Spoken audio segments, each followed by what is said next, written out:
Welcome to Fortress on a Hill. I'm Henry. I'm Danny. I'm Kagan. We're three leftist veterans that aim to expose the reality of the U.S. military's multiple wars abroad and to illuminate the damage military service does to Americans. American presidents throughout U.S. history have used American military and diplomatic power to force regime change of democratically elected governments around the world. Most veterans come from families vested in prior service, and American generals choose their own, ensuring diversity of thought never interferes with American warmongering. How can we stand by and do nothing while our military kills and destroys lives the world over, while telling Americans that all this death and destruction protects them from terrorists when nothing could be more false? Fortress on a Hill aims to change that. Okay, welcome listeners to Fortress on a Hill. We decided that it was really important that we take this moment. Oddly enough, that just a few hours ago, Joe Biden was sworn in as the 46th President of the United States. So we wanted to take today to talk about our predictions and possibilities for 2021. So we're going to take a John around the globe to a bunch of different regions, and we're going to pepper Danny, because we never do that. We never rely on Danny for his expertise. Danny has a really great Tom Dispatch piece coming out on this topic. It actually comes out tomorrow.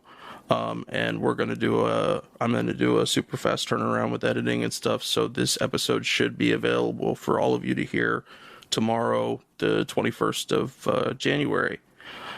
And as you're listening today, if you see anything that we missed or that needs to be pointed out more, please let us know. Tell us what your thoughts and predictions are for this year. We absolutely want to hear them. Danny, do you want to take a minute and talk a little bit about your piece? Yeah, absolutely. So, Tom Dispatch is, of course, we've had Tom on, and we've actually had a number of different Tom Dispatch regulars on, like Bill Astori writes over there. Andrew Basefish, who we haven't had, but he writes over there, and Eric Edstrom has, but Rebecca Gordon, of course. When you do an article for Tom, I mean, it's a different kind of place. It gets like a pretty decent amount of syndication in the mid and upper mid media, including some worldwide stuff. And Tom is different also in that he likes long form pieces that are like 2,500 words. And he's kind of a brutal editor in like the old school fashion. But he also kind of helps pick a topic with you. You have like, and he's old school, right? He's like 74 years old, and he like does things like the old correct way sort of. And so you talk on the phone and you go back and forth and you brainstorm. So when he said he wanted me to do one of the early, articles, something that was going to be timed on the inauguration, essentially, he said, how about, something that relates to what we can expect from Biden. And I had actually been working on, and I'm still working on, like a broader piece on basically an around the globe flyover of like every region and making predictions a bit for what might happen there. Because I've been right a lot recently, but that's disturbing. Like I'm not as vindicated by that as I want, like whether it was Nagorno-Karabakh or certain Biden picks. And now it seems my stuff on West Africa, I've been right a bunch, and don't worry, it won't hold. And if it does, we're going extinct as a species. So like root against me, guys. I'm like Pete Rose. I'm going to be like betting against my own team because that's best for everyone. But he said, okay, well, like, I don't know that I want you to do that specifically, but let's talk, what's Biden going to do in some key regions? And that's kind of what the piece does. It doesn't hit everywhere, but it hits the general highlights, mostly regional, and then just a little bit thematic. All right. So first up, we're going to go take a quick jaunt through the greater Middle East, talk about Afghanistan, Iraq, certainly Syria, and Yemen. For my part, I was making some notes this morning about pretty much all those places, but more specifically Yemen, Afghanistan, and Iraq. So right now in Afghanistan, Trump has us down to 2,500 troops. And there is a deal coming to remove all U.S. troops in the next few months that was signed. There's still about 18,000 contractors that are there for those 2,500 troops, although about 4,700 of those are local Afghans. And my guess, my thought about it is that the drawdown is going to probably get reversed, which is a shame because it's certainly been one of Trump's better calls on the foreign policy stage to attempt to bring troops down there. It was even got so serious last summer that the Congress withheld funds specifically for Trump to not withdraw the troops, actually took the money away that could have potentially made that happen. So Danny, what do you think Biden will do with this, especially considering that there is an actual peace deal that has been agreed upon and that there's an actual timetable for that deal? Yeah, Afghanistan specifically, I'm of two minds about, and I'll get that in a second.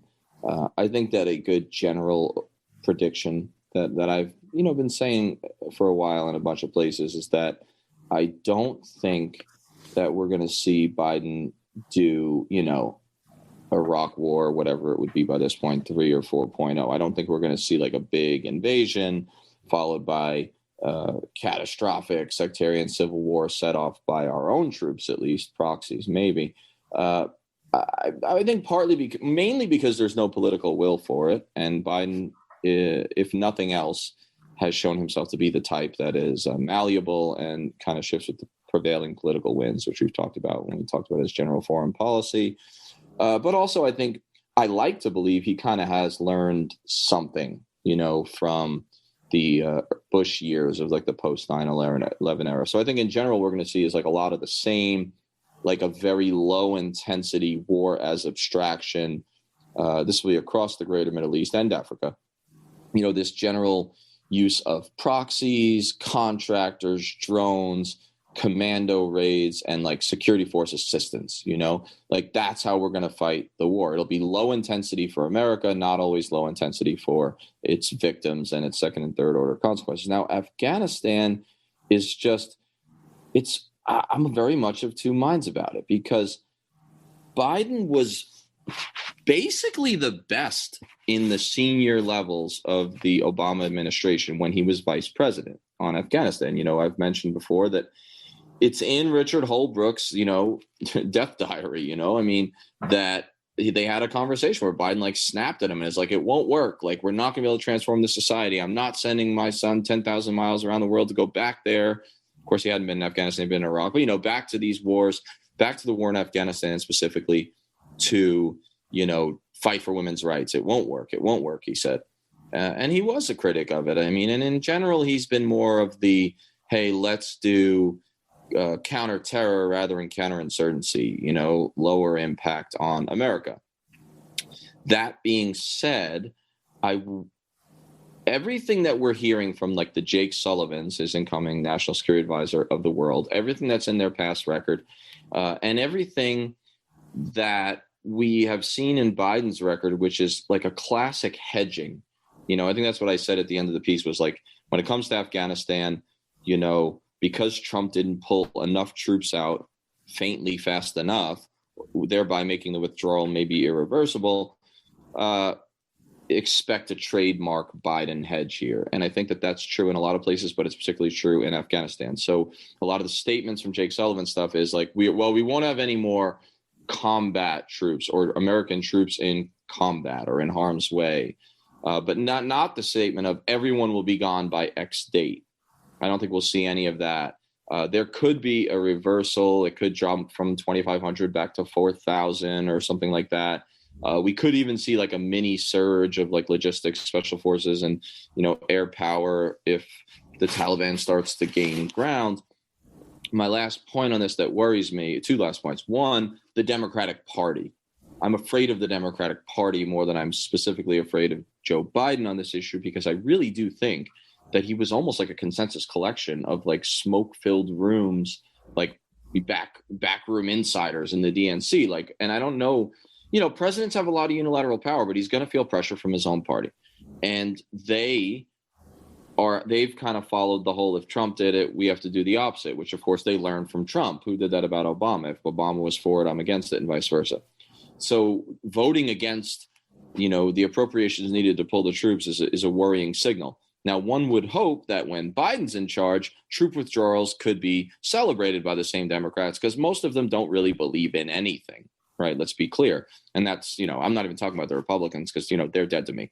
But this is, I think, especially after, only 10 of them voted for impeachment or whatever in the House. But that worries me. And then the final bit is there are interested parties at think tanks funded by the war industry, at places like West Point's Combating Terrorism Center, at other, kind of defense analyst organizations like RAND.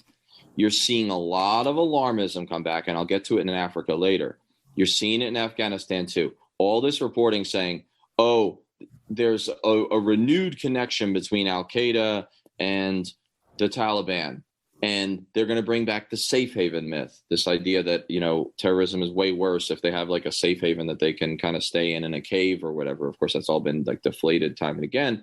But I'm afraid that he'll be susceptible to that kind of logic and will be afraid that if he pulls everybody out and then something does go wrong and there is an attack or whatever in America, or if something obscene happens, like some sort of mass beheading of like alleged adulterous women in a stadium again in Afghanistan, that he'll be criticized as cutting and running. So that's why I expect a hedge. And it worries me because, if Biden doesn't pull them out during his tenure, we are actually, and realistically, this could happen, staring down the barrel of 24 years of Afghan war. I mean, that's beyond absurd. So let's move on to Iraq for a minute. We are about just over a year from the most recent major demonstrations in Iraq. Also, just right around a year from the assassination of Qasem Soleimani, which was a big blow to our connections, not only with Iran but with Iraq. Going back to the protests for a moment, the Iraqis protesting corruption in their government, violence against protesters, low wages, basic services from the government. And then you have a country that, moving back from the protests a little bit, that has been absolutely destroyed by ISIS, by their invasion of it. That, places like Mosul in the north and Anbar province in the west, basically, they exist, but they're rubble with bodies everywhere.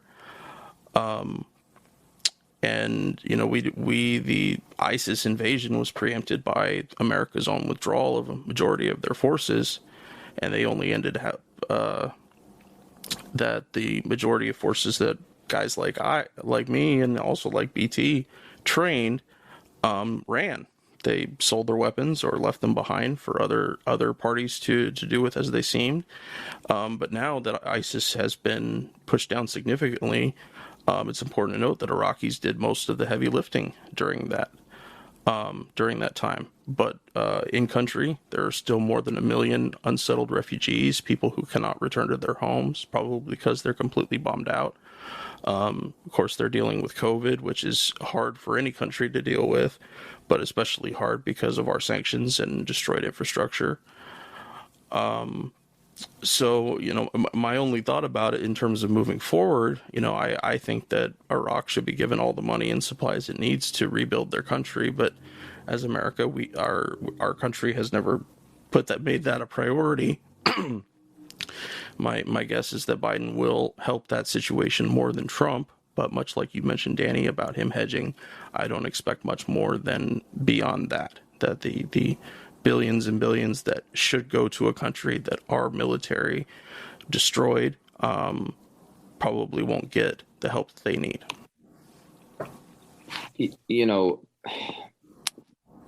When the Iraq Veterans Against the War were founded, in 2004, I was talking to Kelly Doherty recently, who was one of the co-founders, and one of their original platforms was not just like troops home, but reparations for the Iraqi people. I mean, that look, no one's even considering reparations for chattel slavery in the United States, right? And then like, the century of Jim Crow and then de facto Jim Crow that goes on today. Certainly there's no talk of reparations for Iraq. What we see instead is there's just like a continued infusion of defense money, right? Of military money, of military training and weapons and these sorts of things. My take on Iraq, what worries me about Iraq is Iraq matters because humans live there and because it's an important country. But from an American strategic perspective and what concerns me in terms of the decisions that are being made, okay, and I don't mean sound obtuse, I will say this. Iraq doesn't matter that much any longer, except insofar as it worsens, it only stands to worsen our relations with Iran and the possibility of a war there. What you have in Iraq is American soldiers who literally do not know what they're doing there. Right? Could an American soldier really explain what their purpose is in Iraq? Right? They say it's like Syria. They say it originally, well, we're here to fight ISIS as part of the ISIS coalition. But if you actually listen to what the generals and the analysts and the national security officials on the civilian side say, it's always the same thing. It's like, no, we're actually here to balance Russia and Iran in Syria and Iran in Iraq. We're there as part of a proxy war, and we've made ourselves our own proxies in our own proxy war. And we've thrown these guys into these bases and turned them into rocket magnets for vaguely Iranian inflected and sometimes more so Iraqi militias to shoot rockets at whenever we do something new and aggressive and obscene at Iran, or whenever Iran needs to shore up its hardliner credentials with, certain elements of their public, especially when their economy is flailing and they're doing bad with COVID, right? And so they're there, they're magnets, they're rocket magnets. And the problem is the toughness dilemma, the Democrats' dilemma of toughness. They must always, they feel, seem extra tough because they're afraid the Republicans will swift vote them. And I say this all the time, right? John Kerry, when they swift voted and tried to say he was like a coward and he wasn't a good soldier, even though he was like highly decorated as a Navy swift vote captain.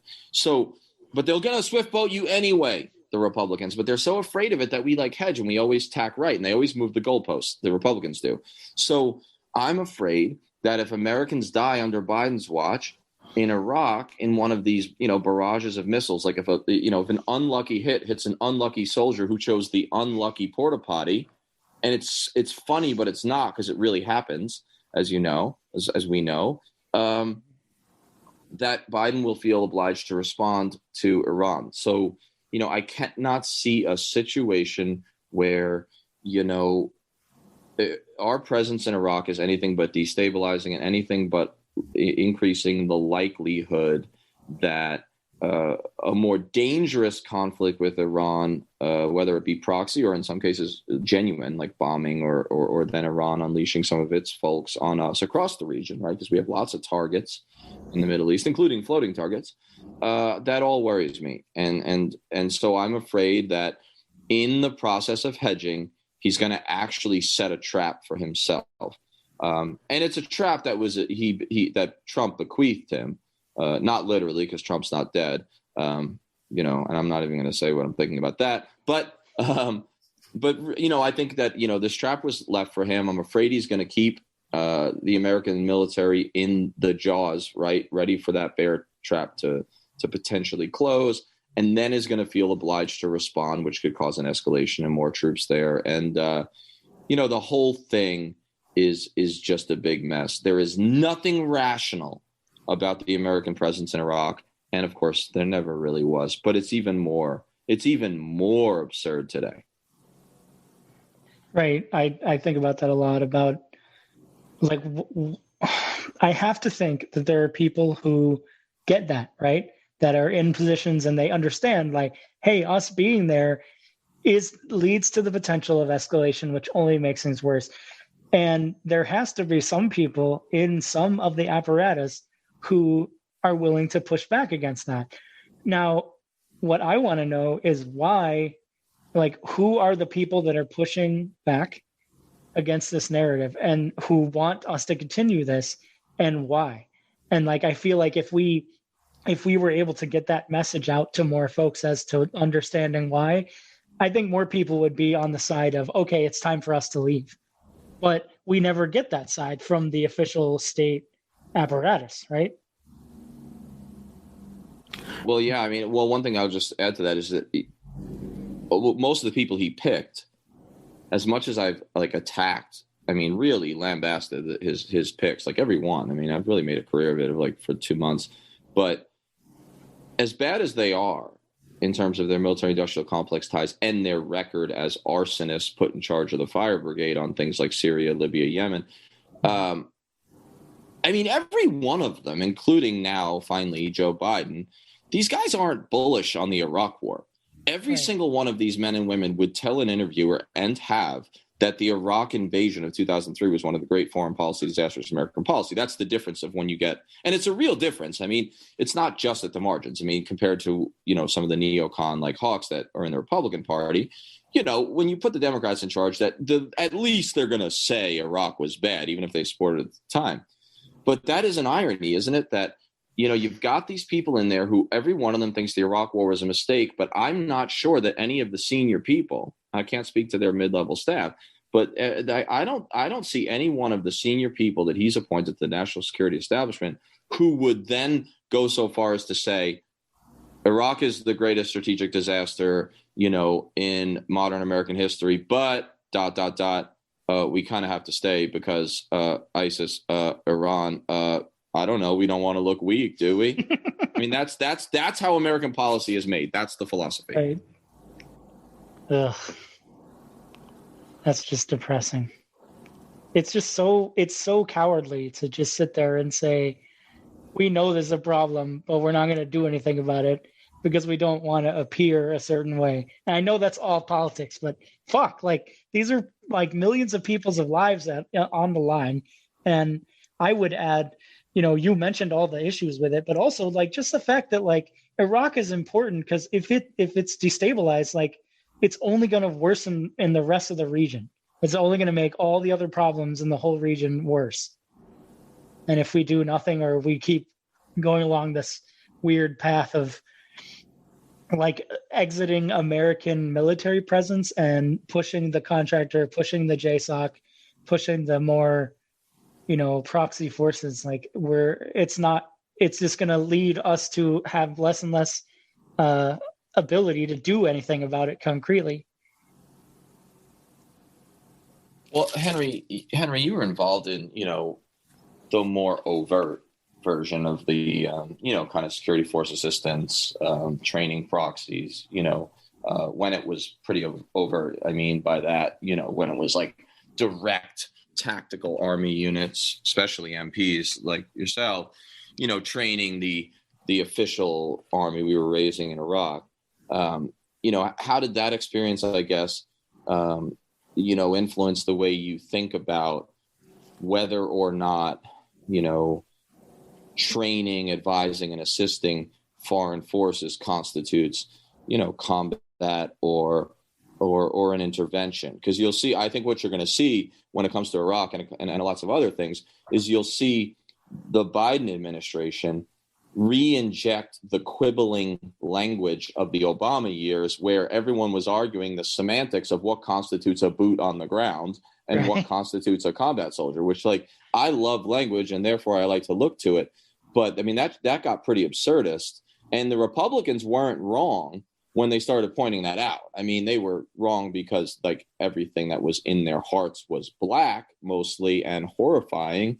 But they weren't wrong. And I'm afraid we're going to go back to that. So I guess, Henry, what did your experience doing that influence the way you view this kind of stuff?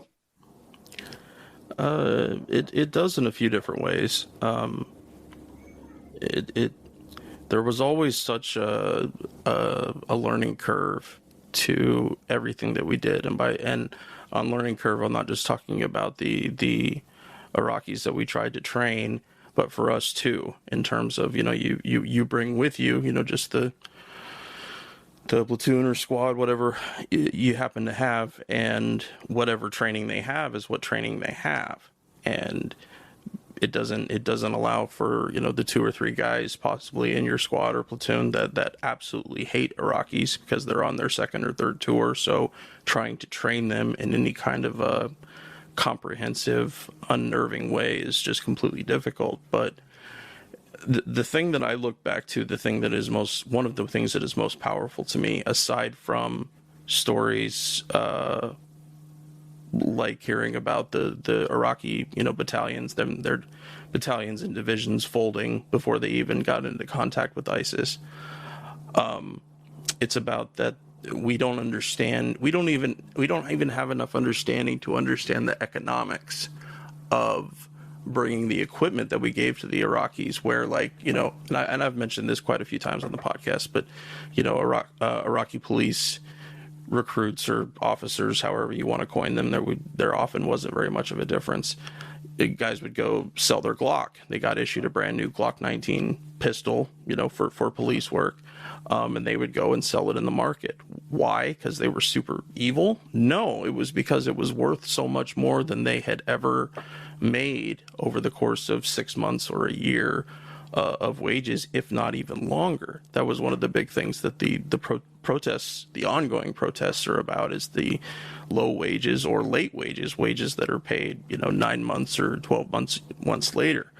And so it really required a lot of effort to take a specific amount of recruits and actually turn them into something that an American police officer would say, this person has some skills. I don't understand Arabic or anything, but they know how to handcuff somebody and they know how to do this and do that. But as with our military machine, as each new unit would come and take over the jobs that I had there, everybody has a different idea of what is the best way to do it. We didn't, aside from the very basics, in terms of using hand signals to do that kind of thing, we didn't have anything else to use to get across what was happening. But I think that we didn't even understand what it was doing to the local economics, to the local social and political scene. I remember being just freaking flabbergasted, being told that a local prison that was near some of my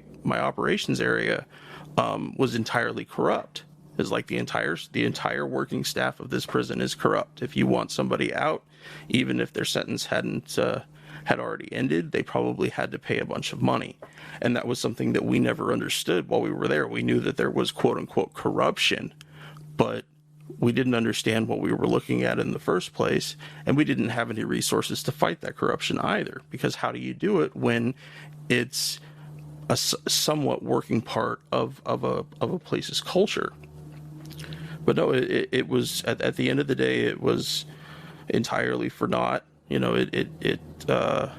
don't think that we left much of an appreciable anything in terms of police force or army force that the Iraqis could use, that they could count on, which is why that the Kurds coming south to help, and the fact that they actually expelled ISIS. I mean, ISIS isn't completely gone, but the fact that the Iraqis themselves did it mostly without American support, aside from some air support, I think that's an impressive and huge thing. But it's out of survival. It's not because we did anything, we left anything there that was going to help the Iraqis in a major way. No, I think that what's interesting about what you're saying there, and I think it relates to Africa a bit, and we can pivot to that if you guys want, or we could hold it. But I'll say, like, what you raised there is a bit of nuance and complexity that's just so often missing in the discussions of this, because the host government and the political, ethnic, sociocultural, and just general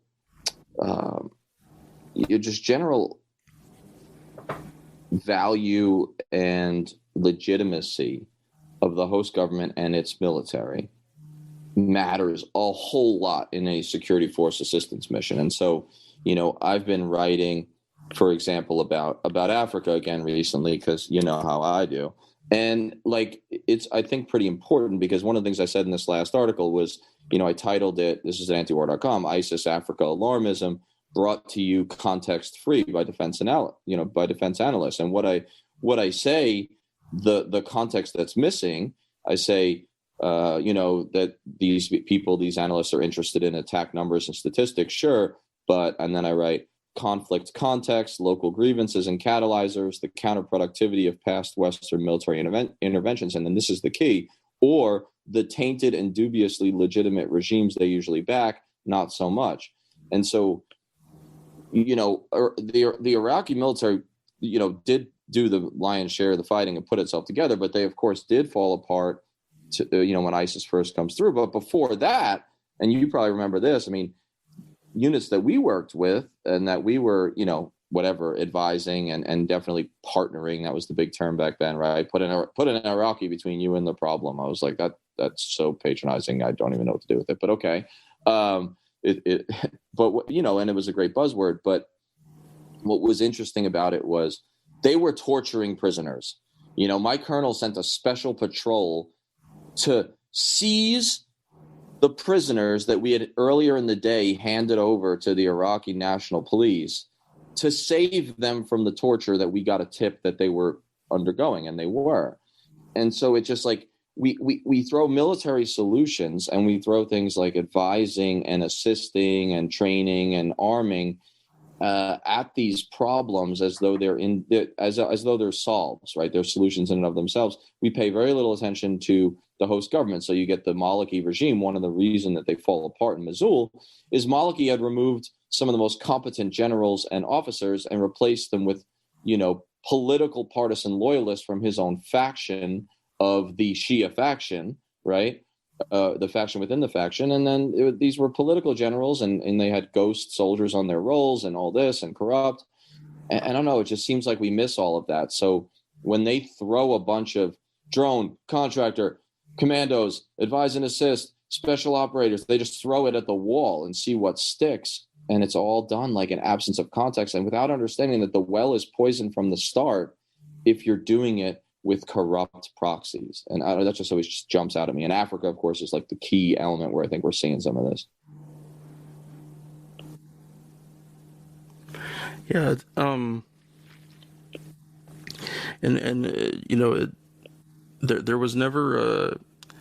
There was never any training or even acknowledgement of the idea that here we are arriving to a country that is 30 to 40 years deep, if we can go back further historically, but that the 30 to 40 years deep in the choices and draconian measures of our imperialism there, which even if there were, IPs that wanted to do a good job, that wanted to be part of it, I wouldn't blame any of them for having a natural distrust of anything that we did, because it could just immediately be turned around so easily, and they had so little control over what that happened. Changing out a commander, changing out a unit, going from Army soldiers to Marines or back again. Coalition forces, meaning that sometimes Poland or some other countries might have some little small sector. There's so many irons in the fire. You have to pick one and completely detangle it before you can get to the next. And it just became that as we're picking back up the latest mess up, the latest fuck up, and we're going to work on that for a while, but it doesn't change anything. And that was where I was when I was on my second tour in Iraq, is that I knew we weren't changing anything. I knew we weren't going to substantially help the people of Iraq in some measurable way. I just wanted everybody to make it home alive on both ends. And, I didn't want to hurt anybody, and I didn't want any of our guys to get hurt. Those were the only metrics that I could discernibly have any kind of control in. And that's immediately where I went to. So, Danny, if you want, we can go ahead and move over to Africa now. Oh, I just wanted to say one thing. Shoot, man. I'm how we have the bootstraps myth of pull yourself up by your bootstraps and you can make it regardless of the situation. I think that applies in our military context as well, is that we can assume that we can go to a country and that they will just understand the way that like how to build a nation. Yeah, see it as goodwill. Yeah, and we don't know we don't know a fucking thing about nation building because we've never actually had to do it. Like we've been so far removed from our own nation building that we have this idea that like, oh, if we just change these specific circumstances in this country, then they'll just get it somehow. And like that is clearly not the case. Just like you said, like if we're not leading with the diplomatic arm of, hey, what do you need? Let's get you what you need, and then we can start from there. But instead, it's just, hey, we always tell people, hey, this is what you need, or we're going to do this in your country, and you're going to like it, you know. And then we get pissed off when it doesn't work, and it's like, well, of course it didn't work because we built this house on fucking sandpaper, and it's not going to get anywhere. And I don't know. I just thought that was like it's just that translation of into our military policy of our own weird economic policy of everybody just has to figure it out, and we'll just throw money and people at the problem until they do. But eventually they'll realize we're here to help, and it'll be okay. It'll be okay. Yeah, it'll be okay until you redeploy, which means it's now okay for you, but it sure as hell isn't okay for them. Exactly. It's just it's nonsensical. It's not really strategic thinking, and it has nothing to do with actually helping the people in the places that we send people to die. But yeah, let's move on to Africa. So I didn't make any specific notes about Africa stuff. How do you guys want to do that part? I mean, I just wanted to bring up the fact that, like you did hint at, Danny, the fact that there's a kind of similar situation. It's always again of like, we're not asking people what they need or what they want help with. We're just telling people, hey, look, we're going to do this in your country. And we might make some concessions with our agreements with them, but really it's about imposing our will. And so I am concerned about, you know, what are the different ways that you think this is going to play out in Africa?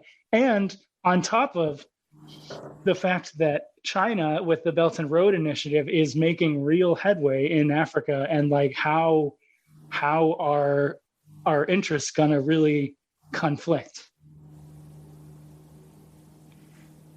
Yeah, so there's so much to say there. I'm glad you brought up the China element. So, okay.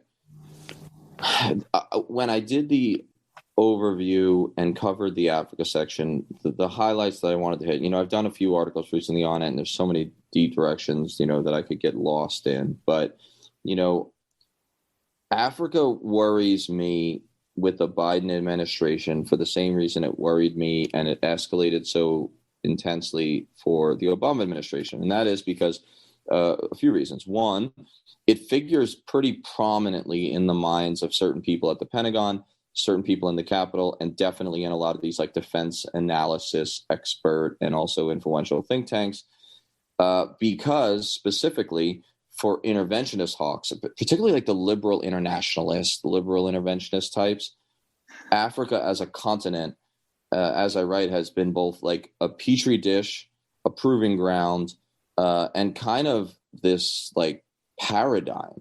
In other words, it's a petri dish for the problems that they think they can solve, like you know, ungoverned spaces and you know, climate change and poverty and, you know, all these ethnic like issues and, you know, potential genocides. And oh my God, now like Sam Power is coming back into power, and like she's going to be in charge of what, USAID? Like, Jesus, she's going to have like genocide watchers everywhere. Like she's going to arm her USAID people with rifles. And the thing is, it's not that genocide is not a real thing and that some of her academic work wasn't important, but the idea that intervention by the West is always the answer, especially when there's such a propensity to exaggerate and raise alarm about what's actually a genocide, right? But nevertheless, they see this as kind of, you know, so it's a petri dish for the problems, but it's a proving ground for the paradigm of the liberal polite interventionists, which is that you can use this abstraction, this low intensity tech savvy war of like drones, special operators, advisors, local proxies, and then clandestine intelligence missions. You can use this to win wars and to like move policy and kind of, change the facts on the ground. Now, it's failed time and again. It failed for 8 Obama years, and it failed even more mightily in many cases in 4 Trump years. However, they still believe it. So that's the first thing that bothers me. The second thing that worries me about Biden coming in is that the very things that he's most likely to be persuaded by, they all exist in Africa. So the first one is the stuff that I wrote about in antiwar.com this week, 2 days ago, which is that there's a lot of alarm raising coming from West Point, coming even from UK defense analysts, organizations and defense studies departments and their, military funded, otherwise, masquerading as academia locales. Of course, in this case, it's defense, spelled with a C because it's, it's England. So it's more sophisticated. But nevertheless, you're seeing a lot of AFRICOM alarmism, like ISIS related, like, oh, ISIS is on the rise in Africa. And I deflate that pretty horribly and effectively, at least in the anti-war column. But it's something that I think he'll be susceptible to, this idea that, hey, ISIS is on the rise and ISIS is synonymous with evil. And so we might have to escalate a little bit, but it's great because it's Africa. So AFRICOM doesn't even have a lot of soldiers. They don't have a lot of resources. They're like 1,500 like permanently assigned people, in uniform. So, hey, we'll test this theory a little more. But the really troubling one is what you brought up, which is China, Russia, because in the 2018 National Security Strategy, GPC, Great Power Competition, right? Great buzzword, great acronym, has been made the primary threat, right? The primary strategy and focus of the U.S. military. Of course, that's ridiculous, and it inflates those threats, and it ends up being aggressive and counterproductive. But nevertheless, it's going to stick around, and especially with like all of the Russia, Putin, proxy, and sort of like stooge stuff about Trump that was thrown around. The Democrats have made everything about Russia for so long, and they're both trying to out-hawk each other, the Democrats and Republicans, on China, and the fact that there's just enough of a kernel of truth to the fact that there's particularly Chinese influence, mostly economic, but there is one military base in Djibouti and I think another one coming, which is nothing compared to our, host of bases that have been exploding across Africa. But there's just enough truth that I'm afraid, and AFRICOM is savvy too, but they're PowerPoint savvy. They're really good at finding captains who write vaguely well, not for the earth, but for the military, to write these new strategies. And so what they've done to align and nest, right, all those like terms from the military to, align their priorities with the broader national security statement, they've made their primary number one listed line of effort GPC, right, Great Power Competition. And they're going to point to particularly the Horn of Africa, because that's where China's one base is. And I'm afraid that we'll get pulled in there. And as for my predictions bit and how I've been a bit prescient recently, wouldn't you know that there was literally a headline, and I reposted on Twitter after someone else tagged me in it, that Emmanuel Macron of France, since their war in West Africa is falling apart, right? 5 French soldiers, KIA, in the first 5 days of, the new year. And then maybe they hit it with another wedding, which is such a war on terror cliche, guys. If you're going to massacre civilians, just don't do a wedding. What about a christening? Why haven't we hit any christenings with our drones? You know what I mean? But I mean, I'm being wildly flippant dark here.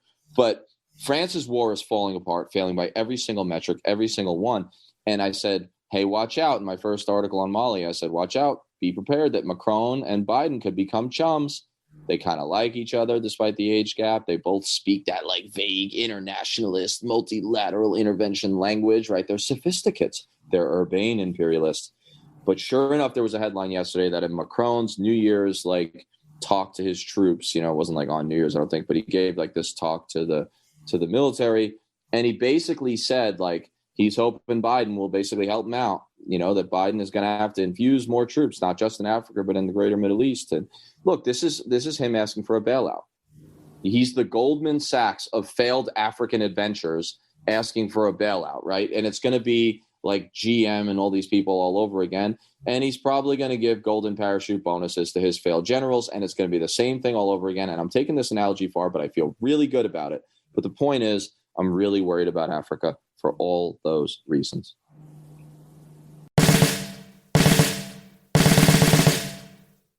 The guys and I love doing the podcast. Being able to share our experiences in the military with allies and supporters means the world to us. But we can't do all the work. We need you to share an episode of ours with someone, anyone whom you might think would be affected by it. Young people looking to join the military or parents advocating for one, conscientious citizens who care about the violence the U.S. wages in their name, advocates for women and people of color who understand the harsh environment the military creates for minorities and inflicts on minorities across the globe, and anyone else you think it might affect. Please take a moment and share this with them. Our podcast is supported in a few different ways. First, there's Patreon, where we're blessed to have an array of wonderful supporters, helping the guys and I pay for some of the podcast expenses. Those who contribute $10 a month or more will be mentioned right here as an honorary producer, helping keep you, our listeners, stocked with new episodes. But you don't have to contribute $10 a month to help us. For as little as $1 a month, you can help keep us going, paying for hosting and storage fees, transcribing old and new episodes, promoting and expanding the podcast, and more I'm sure I can't think of at the moment. So let's bring out our honorary producers, and they are Will Arens, Fahim Shirazi, James O'Barr, Adam Bellows, Eric Phillips, Paul Appel, Julie Dupree, Thomas Benson, Emma P., Janet Hansen, Tristan Oliver, Daniel Fleming, Michael Karen, Jason, Zach H., Ren Jacob, and the Status Quo podcast. Your contributions are wonderfully helpful to us. Thank you so much. However, if Patreon isn't your style, you can contribute directly to us through PayPal at paypal.me/Fortress on a Hill. Or please check out our awesome store on Spreadshirt.com for some great Fortress merch. The link is in the show notes. And now, let's get back to the podcast.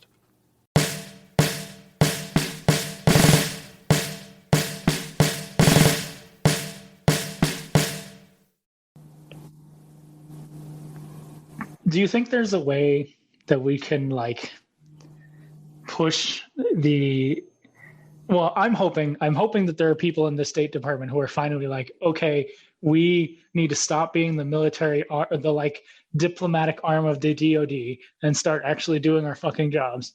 And I hope that means that there will be people who will then try to listen to what the countries in Africa want and what they need.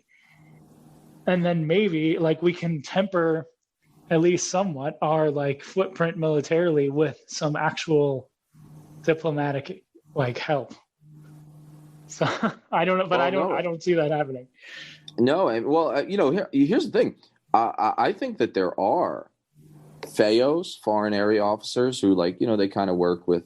I think they fall under DIA, and they do work with state largely because they're in the embassies and all that. And then, of course, within the recesses of Foggy Bottom, right? The actual mid-level experts who get, like Milton, they get thrown into the basement and they get their red stapler taken from them. There's plenty of professional bureaucrats, both in the military and especially in the State Department, who specialize their entire careers on Africa because they are geeks and because they love it. And in many cases, because they actually care about Africans to some extent. And they've been yelling about this, that hey, militarizing AFRICOM is a big mistake. And this is counterproductive, but that's the whole point. They get treated like Milton because the political appointees come in and the combat arms officers who actually run things like AFRICOM and make the decisions, right? And they have a lot in common in certain sense with the political appointees because they don't have expertise. They have leadership and charisma, meaning sociopathy largely. But what the thing is, no one listens to the experts, and it has always been thus. And I study Africa a lot under the Reagan and even the tail end of the Carter administration and all our proxy wars during that era, usually supporting apartheid, by the way. And one of the things you note is that when you read these long-ass books on it, they constantly quote the mid-level guys in the State Department who were like, no, this is a terrible idea. We're so opposed to this. But they they don't get listened to. And I just don't think that Biden's political appointees really much care for nuance and complexity. And they are thinking big, and they take pride in their big thinking, and they don't like details, and they don't like splitting. What they like is lumping. But lumping problems together and vaguely generalizing and missing the nuance, that has always been a forever war formula. And nowhere has that been more tragic in many cases in the long run than in Africa, since forever. So for Yemen, just in the in the last couple of weeks, Mike Pompeo has been able to designate the Houthis as a terrorist organization, which, until that designation changes, which incoming Biden execs are saying that they will review it. It wasn't saying specifically that it will be changed, but that will make it a lot harder for humanitarian aid to get in the country, which of course is exacerbating an already horrific situation. Our participation there, providing refueling and intelligence sharing, has allowed Saudi Arabia and their partners in Yemen with the UAE to continue bombing the hell out of anything that they can. It's still considered the world's largest cholera outbreak. And you know, my big thought about it is that, you know, why is this horribly awful humanitarian disaster, separate from the war part of it, not being dealt with on a bigger level? So I would hope and pray that Biden does a lot. I don't know that he will do a lot, but certainly they will probably have to do something, because the situation just has become that unhinged, that untenable on a humanitarian level. What do you think about that, Danny? Well, first of all, I mean, the Trump decision to, you know, label the Houthis like, you know, the terrorists, you know, it also is really about Iran, you know? Yeah. I mean, in many ways, Yemen, in Iraq, we've put ourselves in the role of proxies. And don't get me wrong, like, we also create death and destruction for Iraqis as a, you know, as a function of that. But, you know, in Yemen is the great crime of, in many cases, of the second half of the war on terror. And because its ramifications on victims have been so very overt and so very fast and so very quickly overt and so very quickly just been horrifying and specifically focused on civilians, I can't help but wonder if in the end it will be Yemen that is the stain, the ultimate primary stain on our entire generation of Americans. I mean, and it ought to be, by the way. It'll be competing with Iraq and the Civil War. But I mean, Yemen is another one of those places, just like I mentioned in Africa, where there is a substitution of vague generalities and strategic buzzwording and alarmist threats for nuance and complexity. I mean, there are some really smart people that Biden has appointed to top positions in terms of just their raw intelligence. Jake Sullivan is a brilliant guy, and he's probably one of the brightest of the bunch in terms of like what he knows, because he is a reader and he is a geek, you know, and I think that part of it, by the way, I have an obsession with him, as you know, he is my blind spot.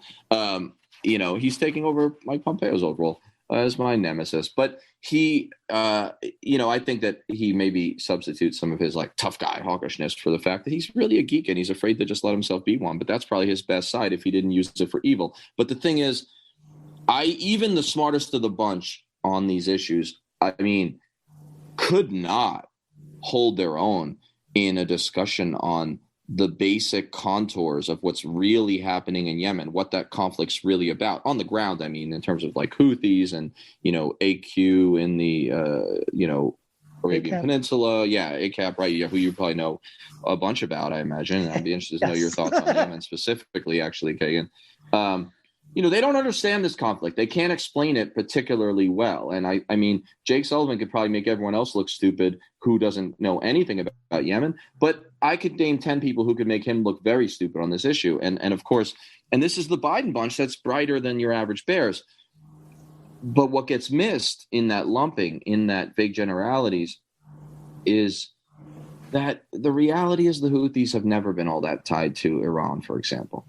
And that the Houthis have never, despite yelling down with America and all those things, some of that is sloganeering because that was driven largely by America's obscene role in the greater Middle East and negative effects on the Shia peoples therein, and was really heightened when their children started getting bombed and starved to death inside the blockade. That could have only happened if America greenlighted and then supported it directly. And so that is a very different thing indeed than an actual intent to attack the homeland of the United States. And it certainly isn't, if that did exist, believe that we caused it. If a Houthi, in fact, ever comes to the United States and blows something up or takes a shot at someone, it will be because of us in a very direct way. Look, most of these Houthis, most of that region in particular of Yemen, they didn't give the United States a whole ton of thought until certainly 9/11. So, and definitely more so since the Obama green light of the war in 2015. So that's my general thought on it. But Kagan, I bet you have some interesting stuff and thoughts on Yemen in particular.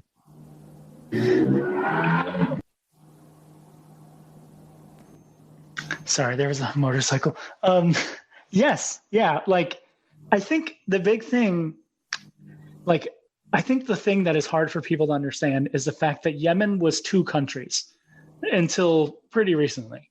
So there is a vast difference between the people in the north and the people in the south. And where the Houthis are, they are, first and foremost, they are nationalists or tribalists. They want their region of Yemen to be autonomous because the Yemeni government that came after their civil war was absolutely shitty and did nothing but try to exploit them. And so, of course, they were pissed off. And it's again, it's just historical context, missing from a lot of our talk on foreign policy, which is something we talk about all the time. But I think it is really, like you said, to designate this group that is more about self-empowerment, like trying to create their own vision for themselves as some kind of group that has these huge designs on inflicting terror on the world. It's just nonsense and bullshit. And it does nothing but continue to exacerbate the fact that over 80% of the country in Yemen is dealing with serious hunger, serious disease, because not only do they have COVID, but cholera, as Henry talked about. And it's and also, I mean, you mentioned Iran, but it's also for Saudi Arabia. We want to continue our buddy-buddy relationship with Saudi Arabia. And if that means continuing the richest country in the region's fight against the poorest country in the region, we're going to do that because people make that stupid political calculus of, well, we need to help the Saudis. And it just pisses me off. More examples of people not getting a voice because they don't have money and resources, so we don't listen to them.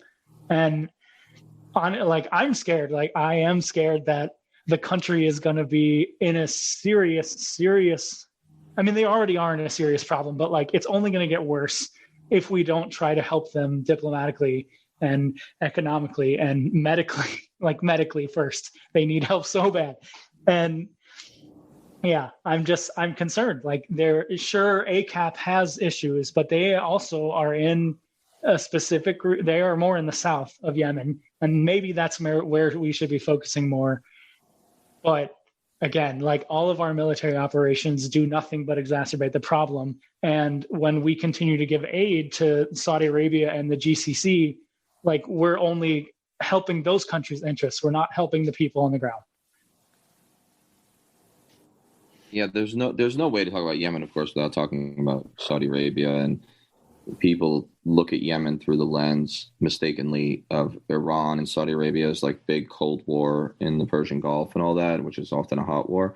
But of course, Saudi Arabia has been attempting to and somewhat successfully dominating Yemen and invading and trying to lean on Yemen for the longest time. I mean, this is a very old thing, and the Saudis and the Egyptians fought a proxy and somewhat literal war there during the end of the Nasser, presidency in Egypt. So we're talking like after Suez, there was this big like intra-Arab proxy war between the more like national Arab nationalist, Marxist, vaguely socialist inflected Soviet bloc folks, and then like the U.S. backed theocrats in many cases and different kind of autocrats.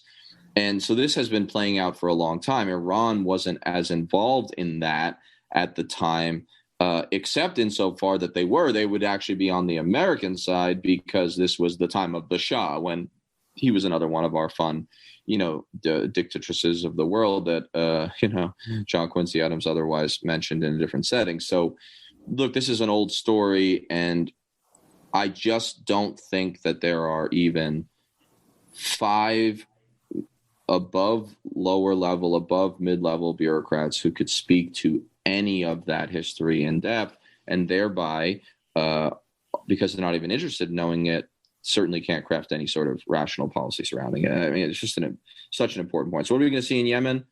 I don't know, maybe some minor curtailed arms sales to the Gulf states, maybe a little less overt U.S. support. And I guess that's better. Maybe the Houthis will even come off the list. But is there going to be a paradigm shift?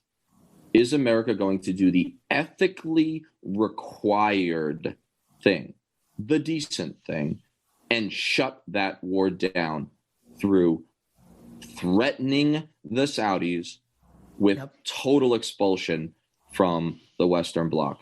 And I just don't know what we really have to lose in that formula. In fact, if we did do it, what a great way to pitch normalization of relations with a much more important country, Iran.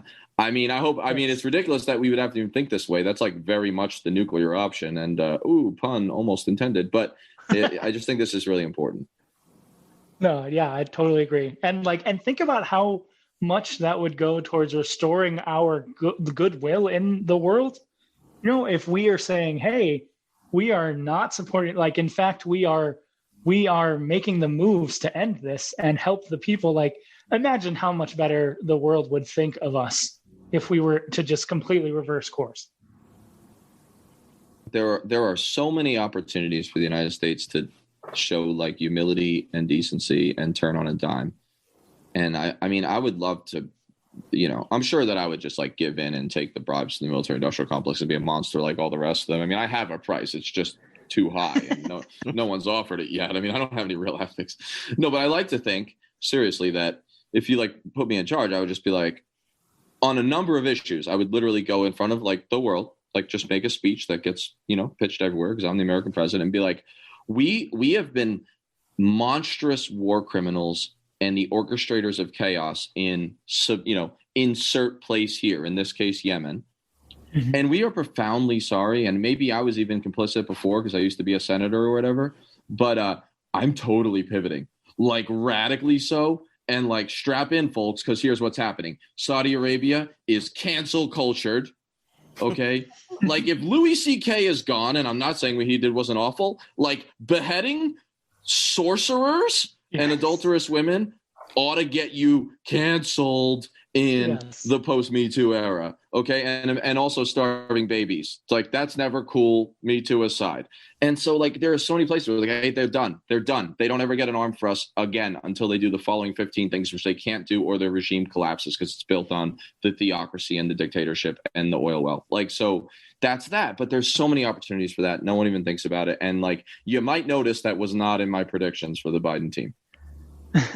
I think a lot of people gave Marianne Williamson crap, but her idea of building a Department of Peace and what peace building actually looks like and like creating mechanisms for building and maintaining peace instead of war and instead of deterrence, it's like, wow. I mean, come on, like think about how much safer we would actually be if we were dedicated towards building and maintaining peace instead of weapons. Fuck, like and like it's not like some vague notion of like, oh, kumbaya, let's all get along. It's like, here are specific strategic steps that build peace, and we could do that. But yeah, I don't see this administration doing that at all. So what I was looking at is, Obama had the Pacific pivot, which was the idea of we're going to move a lot of our forces and like our military strategic elements over to Westpac, the whole 7th Fleet area, basically. And then what Trump did was take that and Pompeo, they added India into that because they were thinking, oh, let's be buddy-buddy with India, and we'll use them more as like a counterweight against China and Chinese aggression in like the South Asian area. So I am concerned that Biden is going to see the like bullshit political calculus of that and think that that is still a good thing. And I don't think that he's really going to do anything to like stop the things that have been put in motion. So like, what do you think about that, Danny? Yeah, I mean, throughout the campaign, they were trying to, like, the Democrats were trying to sort of like out-hawk the Republicans on China. For my sins, I read everything written in Foreign Affairs by people who were appointed by Biden, and it is a dark place. Don't do it. Just I'll tell you what you need to know. Like, don't read it. Okay. It's the only time in my life I would encourage people not to read. But I'm worried about it. I would like to think that you'll see less of the wild, just language of someone like Mike Pompeo saying like, Xi Jinping and his regime are Leninist, Marxist. And it's like, Mike, I know that you were valedictorian of West Point and all, because wait a minute, he'll tell you.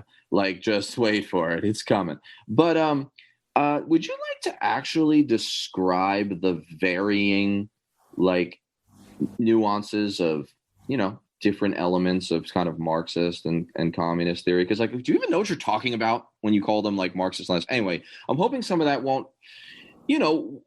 be as bad. But then at the same time, it's like, Biden said that she is like a thug or something. And there's just a lot of like troubling, although more polite, fear mongering and hawkish talk from some of his people in their written stuff. And then, geez, I mean, Michelle Flournoy's article in Foreign Affairs, which I think was titled something like Avoiding War with China, but all it talks about is how to win and wage a war with China, and that we have to be prepared to sink their entire, not just naval fleet, but merchant fleet in, what'd she say, 48 to 72 hours? Yeah, something ridiculous like that, yeah.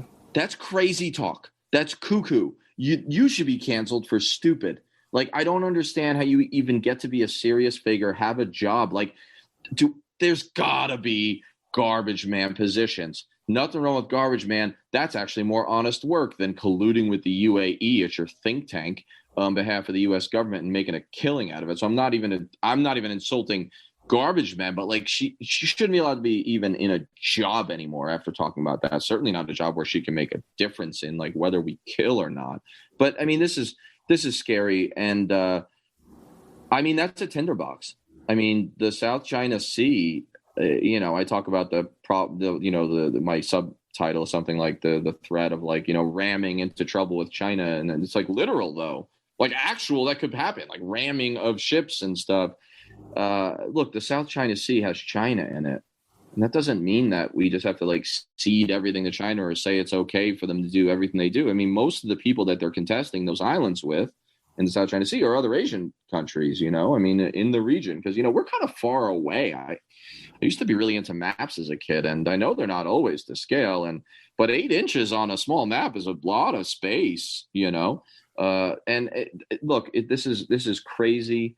The idea that we're in some sort of Thucydides trap whereby a rising power and the existing power like inevitably end up at war. That's not always true, but it often is. There's a reason it gets a name, and if it's a Greek title to the name, it's probably old and it probably has some truth to it. And if it doesn't, we'll probably have to make it true just to satisfy the trope. But I'm really worried about that because it's so unnecessary.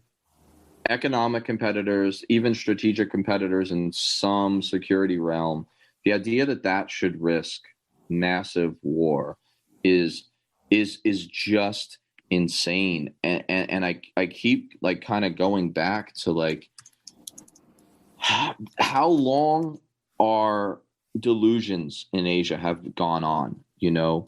And it's a real thing. We've had these fantasies that somehow that's the Western Pacific, it should be some sort of American lake, and that Asian trade, the open door policy, we're talking like 1800s here, like late 1800s.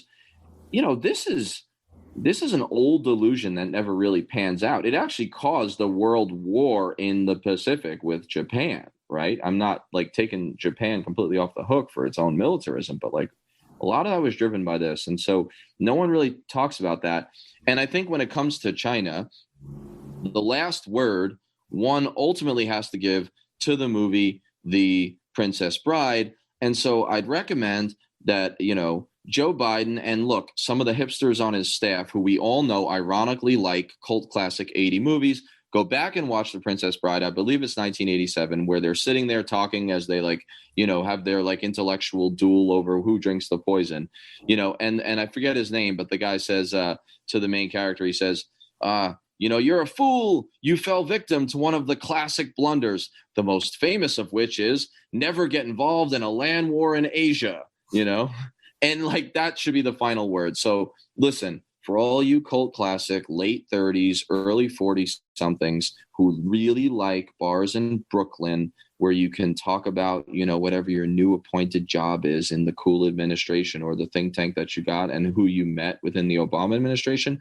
just watch that movie and let's avoid a land war in Asia. And Michelle, I don't even know if you watch movies or if like robots are allowed to, but if you do, you should consider it too. And sea wars, those aren't really all that much better because the first time a naval ship goes to the bottom of the ocean and 600 sailors die in a single incident, I will tell you, America has not seen anything like that in a really long time, and our people are not ready for it, and it only takes one A2AD missile, and it could very, very much happen. No, we've never seen that kind of immense scale destruction for 70, 80 years now. People would just be losing their minds much more than they do even now with just cancel culture. I agree with you. Like we are reaching that inflection point where a power on the decline and there's a power on the rise. And we really have some existential crises facing us, we have to decide what's important. Like, are we going to focus our attention on the fact that the planet doesn't have very long to live? Or are we going to continue to focus on, you know, our stupid power struggles with other countries that finally want to get a taste of what we've had for the last 100 fucking years? And yeah, sure, like China is being aggressive, but they're just wanting to get on the train that we've been on. Like they just want to join. It's just like what we did when we started the whole Spanish-American War bullshit of us trying to get into imperialism. It's like, oh, we want to get in on that game. Like, let's do what the other European countries are doing. And like China is just wanting a taste of what we've had, you know, and it's not excusing. I'm not excusing it. I'm just trying to understand the reasoning behind it. And we need to figure out, do we want to approach that from a military standpoint and say, we need to figure out how to beat them so that we can, again, be a deterrent for them? Or are we going to try and figure out a way that we can coexist and accomplish our goals together? And we just don't seem to care about that. And I don't see that is really getting any better unless something tragic happens. These days, making a deal with China usually just means decent economic incentives for their involvement. We bring a whole slew of death and destruction, and I'm sure that there aren't people that get hurt through that, but it's nothing compared to what us and our proxy, what Americans and their proxies end up doing in those same situations. I think that when we talk China, and for the sake of time, I'm gonna breeze over Russia, except to say that Russia does not deserve breezing over in any real sense. But we've talked about it in some past pods, and the real threat, as I see it, ultimately to mankind, right, beyond just America, is that in our attempts to be tough on Russia in, say the Baltic, as some sort of like pivot away from the idea that Trump was like a straight up asset of Putin, which is ridiculous. I mean, there's smoke and there's problems with Trump and Russia, but like Trump was wildly aggressive, provocative, and nuclear saber rattling, especially towards the end of his time, with Russia. Okay, so that's a weird way for a useful idiot to act, unless he's playing the real long game and he's fooled us all. But the guy ain't that brilliant, and he can't keep a secret. And he would totally brag about, I'm so smart that I started to be hard on Russia and you didn't even notice it because I'm smarter than you think I am. And it's like, dude, you just gave it away. You hear yourself speaking. It's like, no, but I have to say something great about myself. Like he doesn't need, there's no such thing as humble bragging to Trump, because that requires the humble part of the humble brag, which anyway, but the point is, he was tough on Russia. I'm afraid the Democrats are going to double down on that. And then I'm afraid that they're going to out-hawk on China. And if they do, it'll be partly because of the toughness dilemma, the Democrats' dilemma of toughness. And it'll also be partly because their idea of like free trade, neoliberalism, TPP, which is a whole other topic and it's complex and it's not just evil, but this idea that, Democrats are a little more concerned with like slight nuance where they'll actually talk about soft power and they'll talk about like economic competition. But even the Democrats, the establishment ones, they tend to equate economic competition and apply their competing, right? The tools they use to compete, they usually do a very militarized version. And so I'm really worried that we're always one mistake from the extinction of humanity in an afternoon. And we're not scared enough of that. And that sounds like really hyperbolic until you really look at what people who know this policy, whistleblowers and people who are experts on nuclear policy, what they say about all this and how much of a near run it's always been. And, wouldn't that be the ultimate kick in like the democracy's, if it's the Democrats who like somehow end up doing something much worse than a monster like Trump because they like overcorrected and just did what they do and worried about toughness too much. And that's like kind of my last word on Russia too, which I think, draw a circle around Russia and put like a red pin in every place that touches them and like expect to see an escalation of U.S. influence there in some nefarious and largely aggressive way. And that's not a compliment to Putin, and it's not an endorsement of anything he's about. It's just that's how we do. We surround countries like Russia and then we say, why are you so close to us? Back off. Yeah. Back off. It's like, have you ever looked at a map of like NATO nuclear bases? Like, oh, wait a second, who's surrounding who, kiddos? Or those maps of Iran. It's the same thing. Anyway, enough about that. Yeah. But I think that's the key point, or one of them. Well, what do you think that we can do as regular people to like try to put, like, if we're saying that the things that we care about are diplomacy, like if we're gonna say that we want some kind of intervention, that it has to be specific and short term and abbreviated and to the point, then like I feel like there has to be a way for regular folks to be pushing for that. Like, because if we don't as regular people take a stand against this and say more militarism is the last thing we need X, Y, and Z. Like, I think that we know that the powers that be and the people who are invested in this are going to keep doing that. And they're going to keep pushing the reasons why. And so we need to have a collective like voice and a collective point to refute that with. And what do you think that is? You know, street activism and grassroots stuff is sometimes poo-pooed when it comes to its ability to influence foreign policy. Right. And there's more than a kernel of truth in that. I mean, the U.S. government rarely is particularly responsive to its citizenry on foreign policy issues, especially. They don't really have to be. Much of the policy has always, and is especially now, made unilaterally in the White House, or certainly in the executive branch. But there are examples, and that's not always the case, right? So there's been some interesting, like, academic work done and you know, policy and history work done on, like, the nuclear freeze movement, right? And we're talking particularly in, like, the late 70s or early 80s. I mean, look, anytime you get Simon and Garfunkel to reunite after, like, a tragic and heartbreaking 7-year breakup of the greatest duo of Queens, New York boys, to get together and make a folk sound that makes everyone's life better just because it exists. And you get them to reunite for a concert for the nuclear freeze movement in, like, 1980, and it becomes a live album that changes a kid in Staten Island's life. I don't know who.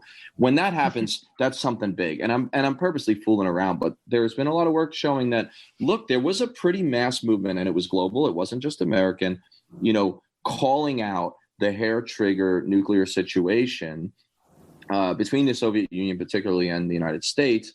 And it really did pick up steam in, like, the late Brezhnev era, so, like, late 70s. And look, that's not the thing, right? There's very rarely singular solutions or singular explanations. That's probably not the thing that gets Reagan to think a little more sensibly when Gorbachev comes to power and start to make some really solid moves. But it had an effect, and it had an effect on the Democratic Party also. I mean, it did have an effect on the way some of the, you know, congressional representatives and even some of the senators thought about all this.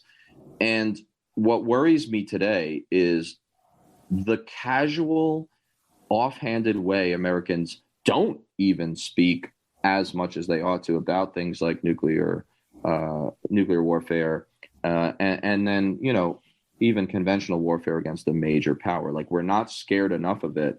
I don't know tactically, movement-wise, because I'm not great at solutions and strategizing in that world. Like, I'm new to it, and I'm learning more than I'm prescribing. But I do think that somehow, some way, the citizenry needs to be more scared. I hate to say that, but scared about the right things instead of the drummed-up fears that we're told to be scared of. You know, it's more likely that dropping a couch on your own head is going to kill you than a foreign-born terrorist, but we're scared to death of foreign-born terrorists, you know? And, but there are things we should be scared of that we're not scared enough about. And then I hope that's not the only reason people do it. I hope it's all, like, decency and strategy and intellectual stuff and just general ethics. But we need the people to get involved because it has had effects before. And Biden is responsive, sort of, to pressure politically, and the Democrats will do like America, like Winston Churchill said about America. The Democrats will do the right thing every time after they've exhausted all the other options, basically, after they've done all the wrong things first. And so, but when they're pressured, when they have no other choice, and I just hope that we can see grassroots citizen involvement on this issue, Russia-China, but on every issue, because I do not believe that Biden and his unilaterally picked and sometimes not even requiring Senate sanction appointees, I mean, they're not going to shift any paradigms or transform anything unless they're pressured to do so. And that's going to have to come from the people. We're on Twitter at Fortress on a Hill and also at Facebook.com at Fortress on a Hill. You can find our main blog page and our full collection of episodes at www.fortressonahill.com. iTunes, Stitcher, Google Podcasts, Patreon, Spotify. You name it, almost anywhere you listen, we're already waiting for you.